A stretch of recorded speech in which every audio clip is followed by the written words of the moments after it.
کسی قسم کی ڈیمانڈ نہیں. میں نہیں کہتا کہ مجھے جیل سے باہر نکالیں, میں نہیں کہتا مجھے سہولتیں دی جائیں, میں نہیں کہتا کہ میرے کیسز معاف کر دیے جائیں. میری ایک ہی ڈیمانڈ ہے, ایک ہی مطالبہ ہے, اور وہ مطالبہ یہ ہے کہ میرے 45 سے 50 لوگ جن کے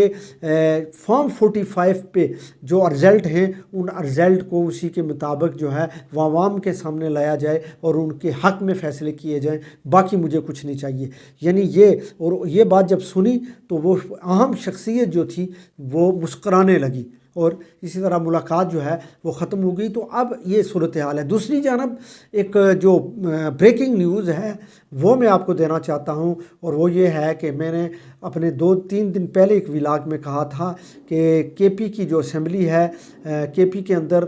جو وزیر اعلیٰ ہوگا وہ علی امین گنڈا پور, جن کے ساتھ کیا کچھ نہیں کیا گیا, ان کو گرفتار کیا گیا, ان روپوش رہے, ان کی فیملی کو جو ہے وہ ٹارچر کیا گیا, اور گزشتہ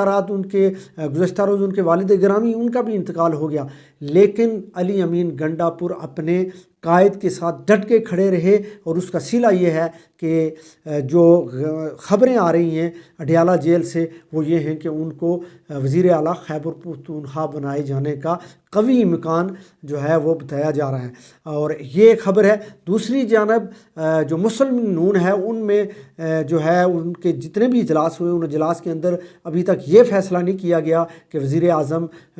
کس کو بنایا جائے گا اور وزیر اعلیٰ کا تاج جو ہے وہ کس کے سر سجے گا. ابھی تو اس طرح کی خبریں آ رہی ہیں کہ ہو سکتا ہے میاں محمد نواز شریف جو ہے وہ وزیر اعظم کے عہدے کے لیے اپنے آپ کو نہ پیش کریں, وزیر اعظم کے لیے شہباز شریف کا نام دے دیں. اسی طرح وزیر اعلیٰ کے لیے مریم نواز, اور دوسری جانب پیپلز پارٹی جو ہے اس وقت مکمل طور پہ بارگیننگ کے اندر ہے, اور وہ اس وقت ایک پورا پروگرام اور پلان رکھے ہوئے ہے کہ سب سے پہلے وزیر اعظم ہمارا ہونا چاہیے. اگر خدا نہ خواستہ پیپلز پارٹی یا نون لیگ ان میں سے کسی کا بھی وزیر اعظم ہوتا ہے تو ملکی صورتحال اتنی خراب ہے, معیشت اتنی جو ہے وہ بری ہے, اور ملک اتنا عدم استحکام کا شکار ہے کہ اس کی معیشت کو بہتر کرنے کے لیے, اس ملک کے اندر استحکام لانے کے لیے, معاشی استحکام لانے کے لیے اس وقت بڑے فیصلوں کی ضرورت ہے. اور بڑے فیصلے تب ہی ہوں گے جب کسی جماعت کے پاس 2/3 اکثریت ہوگی. اور اب صورتحال یہ ہے کہ یہ دونوں جماعتیں ایک دوسرے کو بلیک میل کریں گی, ایک دوسرے سے کھینچا تانی کریں گی, اور زیادہ سے زیادہ حصہ لینے کے لیے کوشش کریں گی. اور جب زیادہ سے زیادہ حصہ لینے کے لیے وہ ایک دوسرے کو بلیک میل کریں گے تو پھر ملک کے حالات اور زیادہ خراب ہوں گے. تو اس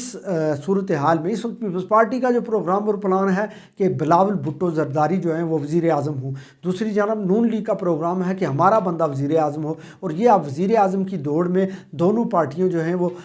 پیش ہیں. اب دیکھنا یہ ہوگا کہ اگلے 24 گھنٹوں یا 48 گھنٹوں میں کیا ہوتا ہے. دوسرا مسلم نون کی پوری کوشش ہے کہ کسی نہ کسی طرح جو آزاد امیدوار ہیں انڈیپینڈنٹ ان کو توڑا جائے اور ان کو اپنے ساتھ ملایا جائے. ابھی تک وہ ناکام دکھائی دے رہے ہیں, صرف وہ انڈیپینڈنٹ ان کے ساتھ گئے جن کا کسی جماعت کے ساتھ تعلق نہیں تھا. تو یہ اس وقت صورتحال جو سیاسی منظرنامہ ہے وہ انتہائی پیچیدہ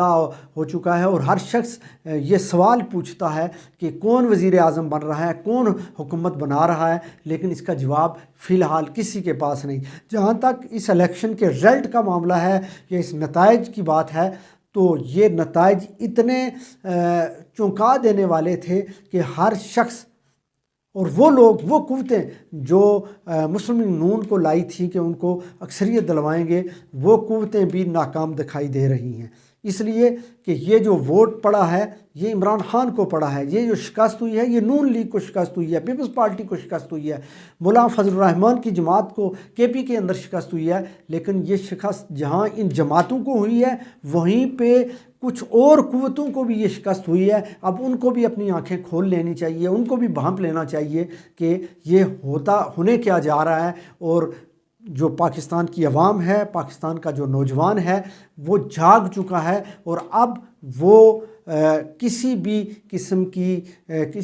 کے فیصلے کو ماننے کے لیے تیار نہیں جو فیصلہ ان پہ ٹھونسا جائے، ان پہ مسلط کیا جائے، بلکہ ان کا یہ کہنا ہے کہ اب دیکھیں پوری دنیا کے اندر، پوری دنیا کا جو میڈیا ہے وہ اس وقت جو ہے وہ چیخ رہا ہے، یورپی یونین چیخ رہی ہے، امریکہ چیخ رہا ہے، جو امریکن